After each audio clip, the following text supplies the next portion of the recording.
Bueno, vamos a continuar con Luis Echeverría y el fin o el desarrollo económico estabilizador, nada más una pequeña parte. Y vamos a empezar diciendo que cualquiera que sea el caso, el propósito del gobierno de Echeverría era romper con el desarrollo estabilizador. El gobierno creía con cierta razón que si se persistía en la estrategia, sin importar cuán exitosa fuera en su nivel económico, se llegaría a una situación política muy peligrosa. Su principal objetivo era el de prevenir el peligro que ya se percibía en conexión con la estabilidad política, inclusive si el precio a pagar tuviera que ser un revés económico. Analizando con estas bases los objetivos básicos del gobierno, se puede decir que sobre los diferentes cursos que la política económica pudo haber seguido, señala la conclusión de que quizá la estrategia económica del sexenio de Echeverría no fue después de todo una falla tan drástica. Es cierto que el gobierno terminó en circunstancias humillantes y que el nombre no figurará en la lista de héroes de al lado de Zapata y de Cárdenas, pero desde que se institucionalizó la revolución, ha sido el destino de todo mexicano el ser eclipsado por su sucesor. Un presidente que primero hace una devaluación y después termina su cargo en un clima intenso de impopularidad puede haber servido bien al régimen y creado condiciones favorables para que continuase su trabajo bajo la autoridad del nuevo y como tal no odiado el líder. A pesar de cuán desacreditado se encuentre, puede decirse que cada gobierno ha servido a su propósito en términos del sistema mexicano, siempre y cuando deje a su sucesor un legado viable. El gobierno de Echeverría se sobrepuso a la crisis de legitimidad heredada de Díaz Ordaz y llegó a López Portillo, una crisis que ha demostrado poder manejar o podía manejar. Los conflictos subyacentes entre las fuerzas sociales emergentes con el cambio económico y el ajuste político que heredó la revolución, por supuesto, no han encontrado o no encontraron una solución. Pero mientras que el régimen sobreviva a los sucesivos retos lanzados por el conflicto de fondo, tendrá la oportunidad de reproducirse a sí mismo. Ahora vamos a continuar con José López Portillo y vamos a hablar sobre la crisis que también se vivió. Y vamos a empezar diciendo que la crisis de 1982 se ha destacado por su gran impacto en varios órdenes. En lo económico, implicó el fin de la etapa de crecimiento acelerado.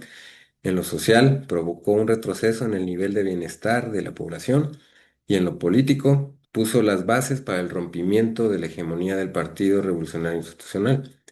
El objetivo es, o el objetivo era que en 1976 a 1982 pudiera entender la intencionalidad de la política económica ejercida, así como su importancia de la investigación que ellos realizaban. Ahora, por esto podemos decir que la crisis que empezamos diciendo, devaluatoria de 1982, sobresalió por su impacto económico, social y político, como lo hemos mencionado, y esto fue a gran escala. En efecto, esta perturbación marcó el fin de la etapa de crecimiento por encima del 6% a tasa anual promedio y determinó en gran medida que el sexenio siguiente fuera nula. Posteriormente, hasta la actualidad, y como ha ido de sexenio a sexenio, la tasa de crecimiento ha promediado muy poco. Igualmente, no obstante, el suceso abrió la puerta a una revisión de la forma de hacer la política económica más en sintonía con el entorno internacional de apertura y modernización. En lo social, si bien no implicó un retroceso en diversos indicadores de pobreza y desigualdad, sí detuvo su caída y afectó el bienestar de la población en la dura etapa de estabilización. En lo político, puso las bases para el rompimiento de la economía, como mencionamos, y también podemos decir o preguntarnos qué fue lo que causó tan dramático escenario. Al parecer, hay una inclinación a favorecer la versión de un episodio de tipo populista con sobregasto fiscal y las consabidas consecuencias que se habían visto recientemente o se habían visto como el sexenio de Echeverría que acabamos de ver, pero a mayor escala y desde luego con particularidades. También, en sentido general, se puede decir que no se ahonda lo suficiente en una versión literaria para encontrar datos que esté bien documentada y con evidencia empírica que sostenga, pero igualmente también se pueden rechazar otras hipótesis alternativas y se despeje el campo para entender mejor este fenómeno. Por esto, es que las preguntas que nos podemos hacer o lo que podemos decir es qué papel jugó el ambiente externo para tener los resultados que se tuvieron. Fue la riqueza petrolera, un choque positivo que no se supo manejar con prudencia, lo que generó un contexto de vulnerabilidad. ¿En qué momento las decisiones de política económica empezaron a deteriorar las condiciones económicas? ¿Cuáles fueron las decisiones económicas que fueron erróneas y en qué omisiones se incurrió? ¿Cuáles hipótesis sobre las causas de las crisis se consideran que fueron equivocadas? Y por esto pueden hacerse varias respuestas también. Por esto también podemos empezar diciendo que la moderación obligada al inicio del sexenio moderó el sesgo del nacionalismo revolucionario, el cual reapareció ante la posibilidad de recursos financieros abundantes por los ricos yacimientos petroleros. Esto condujo a un redireccionamiento de la política económica, una sucesión de decisiones erróneas y omisiones en política económica tomadas en el transcurso de 1977 a 1982 desembocaron en la crisis cambiaria de ese último año. Entre ellas se distingue que se impulsó las altas tasas de crecimiento en el mediano plazo, cuando la economía no tenía la suficiente capacidad de oferta para no presionar precios e importaciones. También expandir el gasto público incrementó la demanda agregada con el resultado de mayor inflación, sobrevaluación del tipo de cambio real y un crecimiento notable de las importaciones, lo cual creó importantes desbalances externos. También recurrir a un masivo endeudamiento externo e interno para explotar el recurso petrolero e impulsar el ambicioso programa gubernamental generó una significativa vulnerabilidad en las finanzas públicas. También mantener los precios de petróleo cuando los mercados indicaban una baja necesaria, lo que tuvo un costo en ingresos, pero lo más importante en credibilidad, tanto interna como externa. También posponer los ajustes en el exceso gasto y en los ajustes cambiarios, así como nacionalizar la banca complicó política y financieramente aún más el fin del sexenio y el posterior esfuerzo de estabilización. Entre las omisiones más importantes destaca de no atender las claras señales de la coyuntura internacional en términos de las tendencias de la tasa de interés e inflación externa. Otro elemento clave que se puede contextualizar sobre estas decisiones y omisiones es que la riqueza petrolera que se había descubierto creó la ilusión de que la restricción externa se podría superar. En suma, la concepción de la política económica se fundamentó en la mentalidad que había prevalecido en los años 30 y 40 con las mismas consecuencias de crisis económicas. La estructura del estudio que se pudo haber hecho, podemos seguir hablando sobre la administración de López Portillo.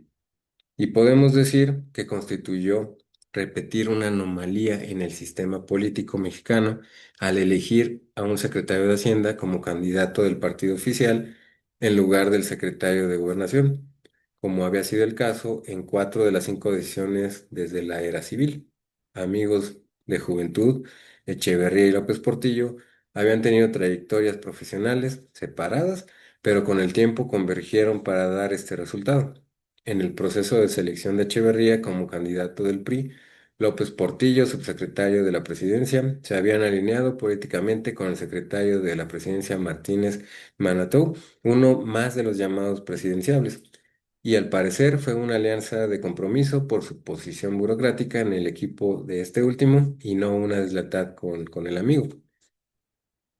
De cualquier manera, este hecho no afectó el ascenso de López Portillo a otras posiciones cuando Echeverría llegó al poder. Su primer puesto de importancia en la administración echeverrista fue el de subsecretario de la Secretaría de Patrimonio Nacional, donde el secretario era Flores de la Peña, y fue nombrado posteriormente director de la Comisión Federal de Electricidad. Ahora, también podemos decir que también en el segundo año del sexenio, la economía se encontraba todavía bajo el programa del FMI. Por lo mismo, la austeridad debería haberse mantenido, pero no sucedió así. Al parecer, el saber con anticipación que el programa se cancelaría pronto relajó la disciplina fiscal. Y en efecto, en junto la administración liquida el uso de los recursos que se habían acordado con el FMI y por tanto se cancela la obligatoriedad de cumplir con el programa iniciado a fines de 1976. También podemos decir que la política monetaria en 1977 y 1978 replica el ajuste fiscal a la baja en sus cuentas con un crédito interno que crece a una tasa menor en el crédito interno en el primer año, pero que el siguiente año incrementó cuando se abandona el programa con el FMI.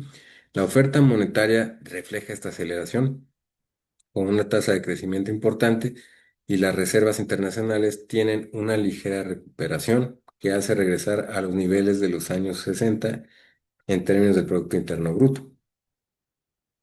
La inflación promedio, a pesar del apretón fiscal y monetario, sufrió un incremento notable y produjo el del ajuste relativo de precios en función de la devaluación. No obstante, para agosto de 1977 inicia un descenso gradual y cierra el año con una inflación más baja.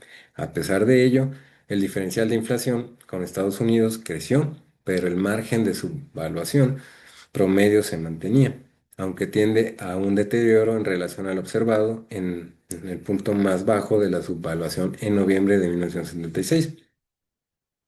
Hasta aquí lo que acabamos de ver, todas las circunstancias que hubo en el sexenio de López Portillo y su crisis que hubo con esta devaluación. Y vamos a continuar en la siguiente cápsula hablando ya del autoritarismo a la democracia y continuamos en la siguiente cápsula.